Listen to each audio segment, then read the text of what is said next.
What's going on, guys? I'm Brandon with Everyman Elevated. Today we are reviewing the Perdomo Lot 23 Maduro. As you can see, I'm a little bit into the first third already, so I'm going to take a clip from my previous video and show you me cutting it and lighting it.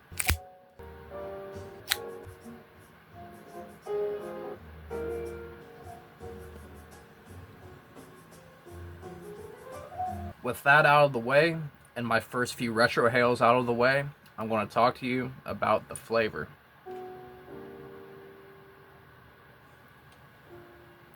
So right off rip, I'm going to tell you, chocolate bomb. Man, the cocoa flavor in this cigar for being this cheap, phenomenal. I would put this up there. I would put this kind of close to the HBC edition Especial 2015. Not in the sense that they taste the same, but in the sense that it's just like, wow, that is chocolate.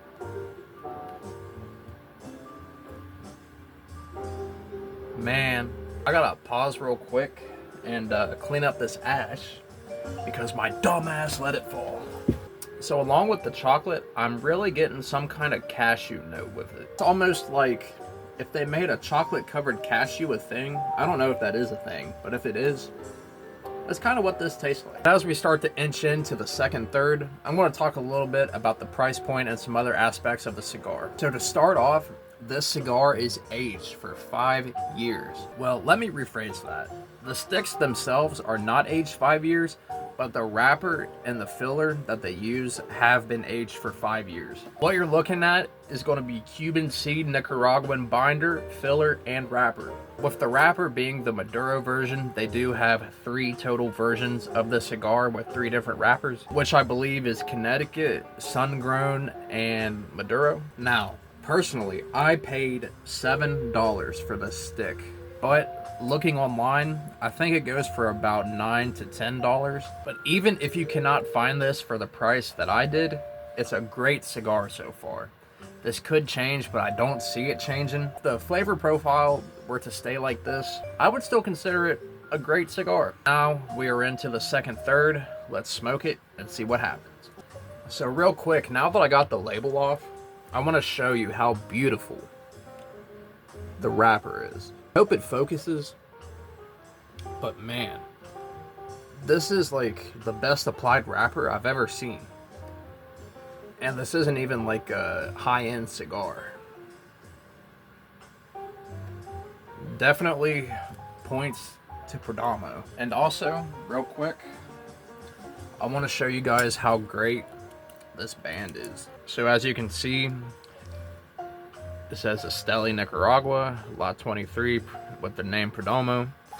Looks like they got a factory or a tobacco house sitting with a view of palm trees and mountains. This is a very beautiful band.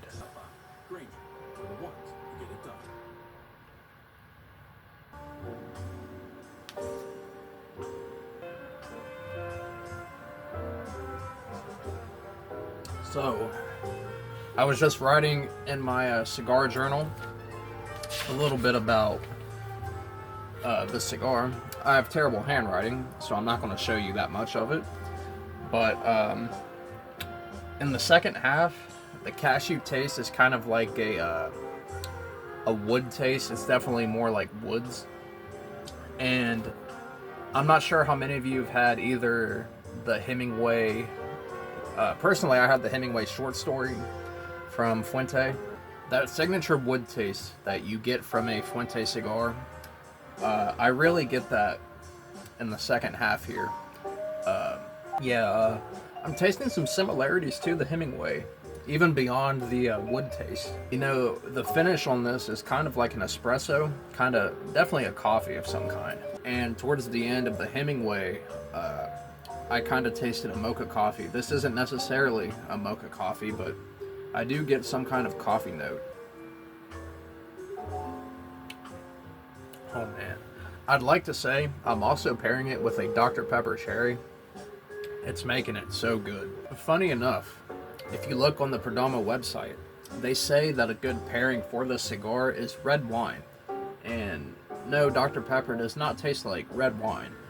But I feel like Dr. Pepper Cherry, the cherry might give it somewhat of a wine aspect. So maybe that's why it tastes so good. I don't know.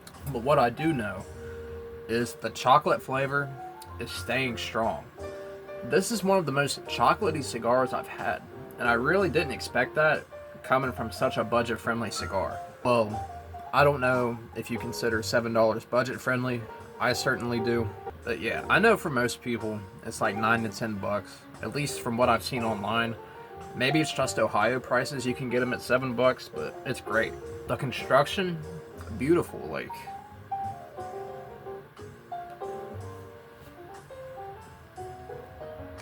It's not too tight, just a tad bit, you know, you need a little bit to pull it, but it's not plugged, you know, it's not like you ain't getting a hit, but it's great, like, great construction. The wrapper, like I said, applied so beautifully, like, one of the best Maduro wrapper applications I've ever seen. I would say we're getting into the final third, because the flavor, it's starting to change again. The wood is actually starting to overpower the chocolate a little bit, I would say.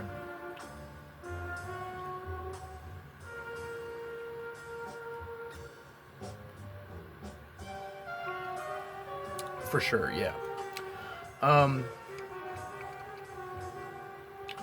It's starting to get like a charred oak or something like that.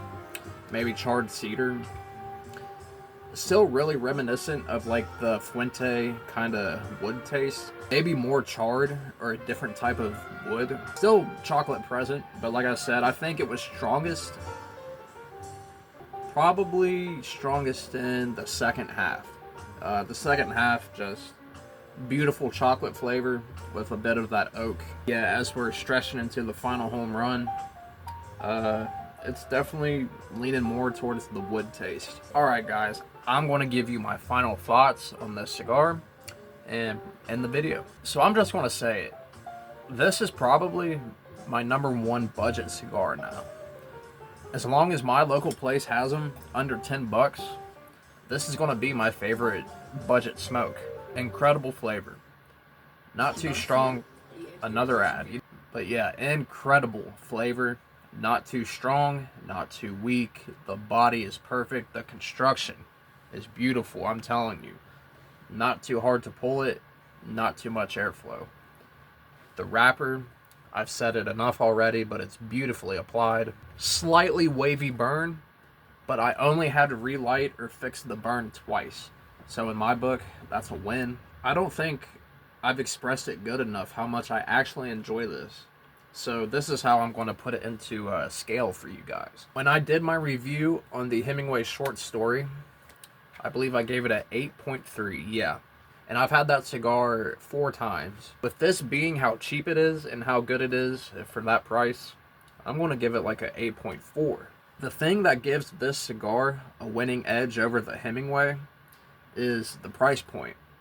I think if you like the Hemingway, you will absolutely love this. I know the prices are not too drastically different, but if for some reason this is around and you can't get your Hemingway, this is an amazing choice. But I think that's the end of the review. I really hope you guys enjoyed it. Like I said, I'm really grinding out content. This is the second video I've done today, the second long form video I've done today, and I still might record a YouTube short.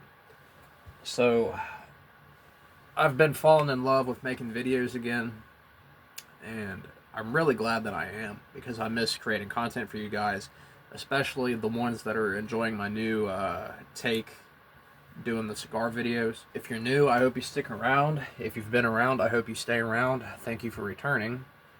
But that's going to do it for me, guys. Thank you for watching. I'm Brandon, Everyman Elf.